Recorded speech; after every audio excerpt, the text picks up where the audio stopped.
प्यारे बच्चों, भारतीय कहानियों की दुनिया में आपका स्वागत है। प्यारे बच्चों, कहानी सुनने के लिए तैयार हो?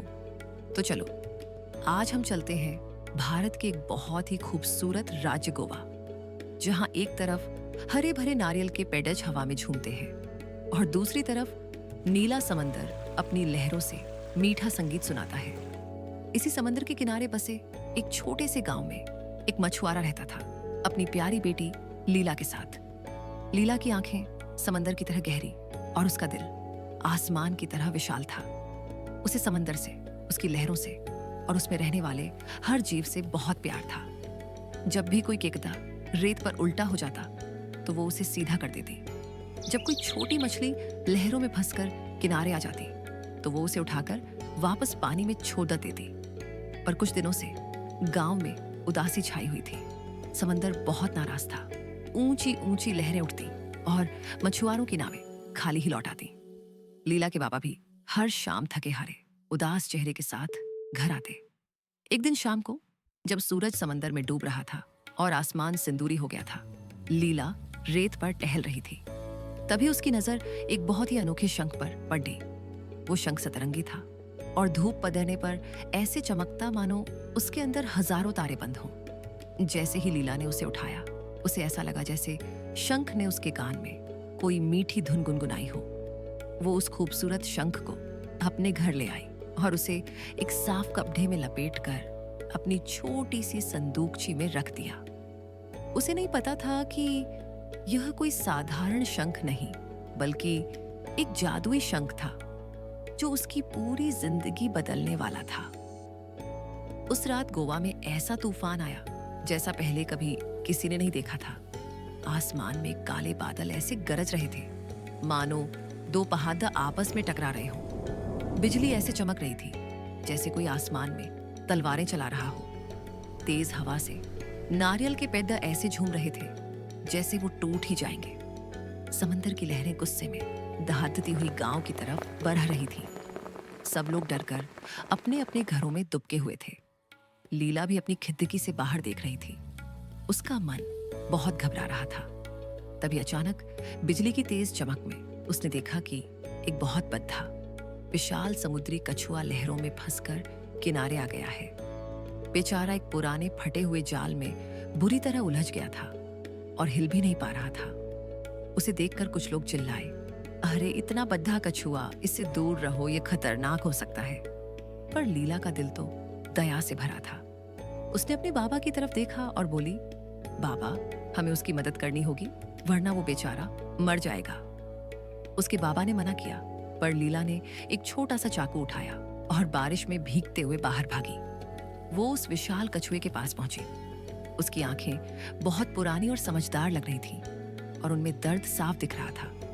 लीला ने डर को पीछे छोड़ डाच धीरे धीरे उस जाल को काटना शुरू किया।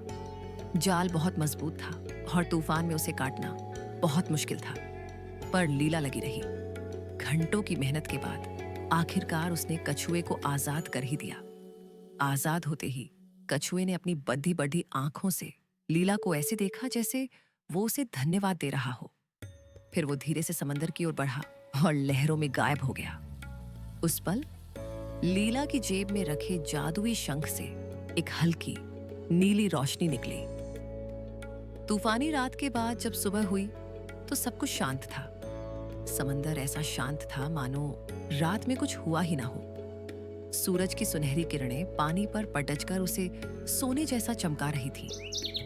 गांव के लोग जब बाहर निकले तो हैरान रह गए। तूफान ने कोई बड़ा नुकसान नहीं पहुंचाया था। लीला भी समंदर किनारे पहुंची तो उसने देखा कि उसकी जेब में रखा शंख अब सिर्फ चमक नहीं रहा, बल्कि उसमें से एक मीठी साफ आवाज आ रही थी।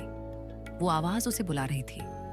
लीला ने शंख को कान से लगाया तो आवाज ने कहा, दयालु लीला, डरो मत, समंदर तुम्हारा दोस्त है, आगे बढ़ो। तभी एक चमत्कार हुआ।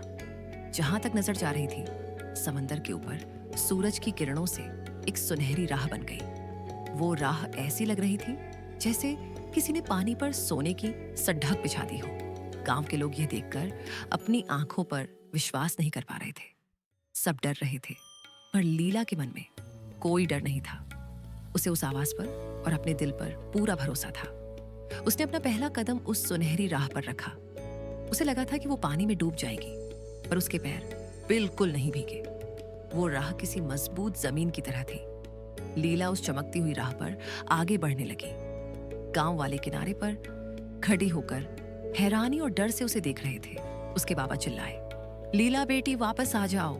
पर लीला मुस्कुराती हुई चलती रही। वो चलती गई और धीरे धीरे समंदर के बीच पहुंचकर सबकी नजरों से ओझल हो गई। जैसे ही लीला सुनहरी राह के अंत में पहुंची, वो रास्ता धीरे धीरे नीचे की ओर जाने लगा। लीला को एक पल के लिए डर लगा, पर फिर वो धीरे से पानी के अंदर पहुंच गई। और फिर हुआ दूसरा चमत्कार। पानी के अंदर भी वो आराम से सांस ले पा रही थी, जैसे वो हवा में हो। उसकी आंखें आश्चर्य से खुल गईं। उसके चारों ओर एक नई दुनिया थी। रंग बिरंगी मछलियां उसके आसपास ऐसे तैर रही थीं जैसे तितलियां हों। मूंगे और सीपियों से बने पहाड़दार थे, जिन पर समुद्री फूल खिले थे।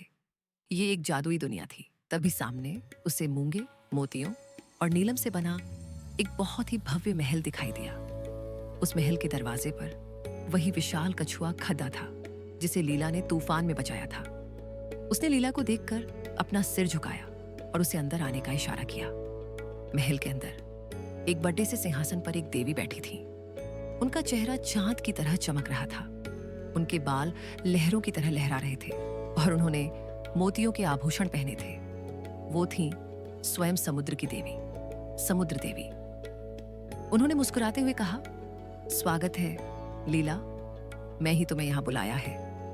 लीला ने हाथ जोड़कर उन्हें प्रणाम किया। समुद्र देवी बोली, पिछली रात जो विशाल कछुआ तुम्हारे गांव आया था, वो मेरा ही दूत था।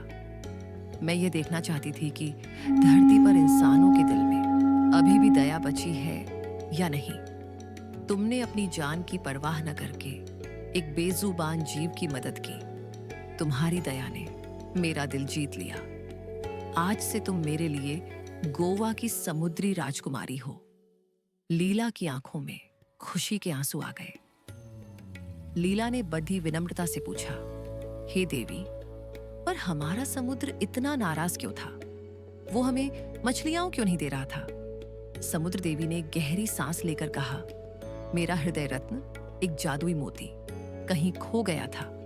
उसके बिना मेरे मन में शांति नहीं थी और मेरे मन की अशांति ही समुद्र का तूफान बन जाती है। लेकिन तुम्हारी निस्वार्थ दया ने मेरे अशांत मन को शांत कर दिया है। तुमने मुझे यह विश्वास दिलाया है कि अच्छाई अभी भी जिंदा है। देवी ने अपनी हथेली आगे बढ़ाई और उस पर एक छोटा सा दूध की तरह सफेद मोती प्रकट हुआ, जो अंदर से चमक रहा था। उन्होंने वो मोती लीला को देते हुए कहा, यह लो समुद्री राजकुमारी, यह मेरी तरफ से तुम्हारे और तुम्हारे गांव के लिए एक उपहार है। जब तक यह मोती तुम्हारे गांव में रहेगा, समुद्र हमेशा शांत रहेगा और मछुआरों को कभी खाली हाथ नहीं लौटना पड़ डरेगा। ये तुम्हारी दया का फल है। लीला ने धन्यवाद के साथ वो मोती ले लिया। समुद्र देवी ने उसे आशीर्वाद दिया और सुनहरी राह फिर से प्रकट हो गई। लीला उस राह पर चलकर वापस अपने गांव के किनारे पहुंची। उसके हाथ में चमकता मोती देखकर सब हैरान रह गए। उसने पूरी कहानी अपने बाबा और गांव वालों को सुनाई। उस दिन के बाद गांव में सब कुछ बदल गया। समुद्र हमेशा शांत रहता और मछुआरों की नाव मछलियों से भरी होती। गांव में फिर से खुशहाली लौट आई थी। लीला को सब समुद्री राजकुमारी कहकर बुलाने लगे। बच्चों, इस कहानी ने हमें यही सिखाया कि लीला की एक छोटी सी दया ने न सिर्फ एक कछुए की जान बचाई, बल्कि अपने पूरे गांव की मुश्किल दूर कर दी। इसलिए हमेशा याद रखना, दयालुता का फल हमेशा मीठा होता है।